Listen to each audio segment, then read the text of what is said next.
Assalamualaikum warahmatullahi wabarakatuh. Semangat Senin anak-anakku kelas 3A, 3B, dan 3C. Bagaimana kabar kalian? Semoga kalian baik-baik saja ya dan tetap semangat. Jangan lupa berdoa terus ya, semoga wabah COVID ini segera berakhir. Amin. Jangan malas-malas mendengarkan video dari ustadz-ustadzah ya. Ingat, sifat malas itu sifatnya setan. Hari ini kita akan belajar surat Al-Kafirun dan surat An-Nasr. Yang pertama kita akan mempelajari surat Al-Kafirun dulu ya. Nah, pembelajaran hari ini kita awali dengan membaca surat Al-Kafirun dahulu. Hayya bina nabda darsana biqiraati surah Al-Kafirun. Abata.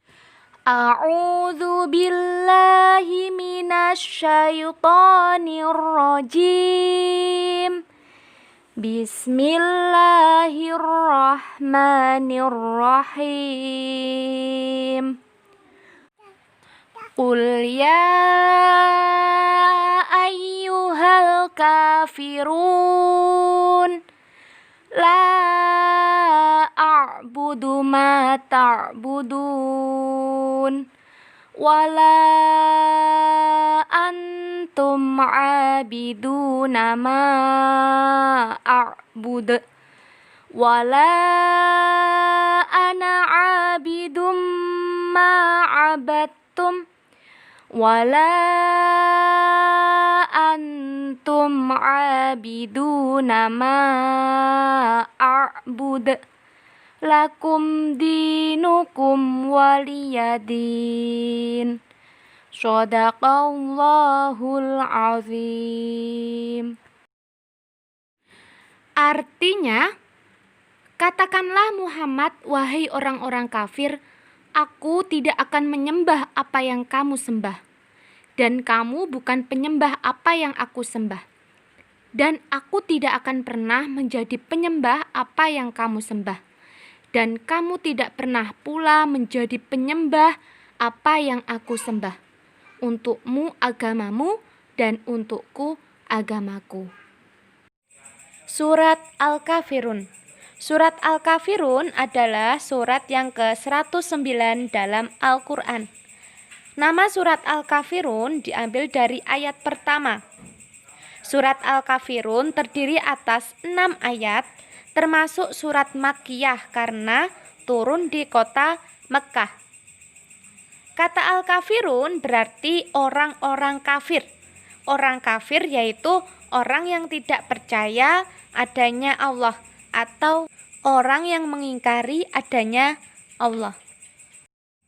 Nah, anak-anak, ada yang tahu bagaimana turunnya surat Al-Kafirun? Surat Al-Kafirun itu turun pada saat itu orang-orang kafir membujuk Nabi Muhammad SAW agar mau mengikuti agama mereka. Dengan balasannya, mereka akan mengikuti ajaran Nabi Muhammad SAW. Menjawab tawaran itu, Allah menurunkan surat Al-Kafirun dan Nabi Muhammad menolak dengan tegas. Beliau berkata, lakum dinukum waliyadin. Untukmu agamamu dan untukku agamaku.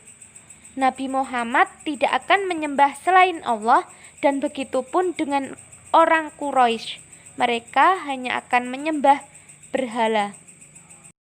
Surah Al-Kafirun mengajarkan kita untuk senantiasa tegas terhadap orang-orang kafir, khususnya dalam hal ibadah. Islam sebenarnya tidak melarang umatnya untuk bermuamalah. Apa itu bermuamalah? Bermuamalah itu bergaul. Islam tidak melarang orang Islam bergaul dengan orang yang beragama lain, selama tidak menyangkut masalah akidah atau keyakinan. Contoh, kita harus tegas menolak ajakan teman yang tidak Islam untuk melaksanakan kegiatan ibadahnya. Contoh lain, ketika kita bermain dengan teman kita yang bukan Islam, kemudian terdengar azan, teman kita mengajak terus bermain. Nah, pada saat itu kita harus tegas menolak dan segera melakukan sholat. Jadi, secara garis besar, kandungan isi dari surat Al-Kafirun adalah sebagai berikut. Yang pertama, Allah adalah Tuhan semesta alam. 2. Nabi Muhammad dan umat Islam tidak akan menyembah apa yang disembah oleh umat pemeluk agama lain. Dan yang ketiga, tidak boleh mencampur adukkan keyakinan dalam toleransi agama. Toleransi adalah sikap menghargai perbedaan. Selain tentang tidak ada toleransi dalam iman dan ibadah kepada Allah, surat Al-Kafirun juga menjelaskan tentang larangan berbuat syirik. Orang yang menyembah selain Allah disebut musyrik, sedangkan perbuatan menyembah selain Allah disebut syirik. Syirik hukumnya dosa besar. Syirik ada dua, syirik besar dan syirik kecil. Syirik besar itu yang nyata-nyata menyembah selain Allah. Contoh, menyembah berhala, meminta bantuan ke dukun, memakai jimat, dan lain sebagainya. Sedangkan syirik kecil, yaitu contohnya orang yang rajin beribadah bukan karena Allah. Jika tidak ada orang lain yang melihat, dia malas-malesan beribadah, bahkan tidak melaksanakannya. Akan tetapi, ketika dilihat banyak orang, maka dia akan rajin dalam beribadah. Nah, hal tersebut termasuk syirik kecil. Materi yang kedua yaitu surat An-Nasr.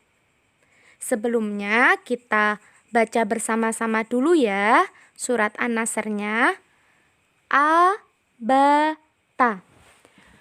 A'udzu billahi minasyaitonir rajim.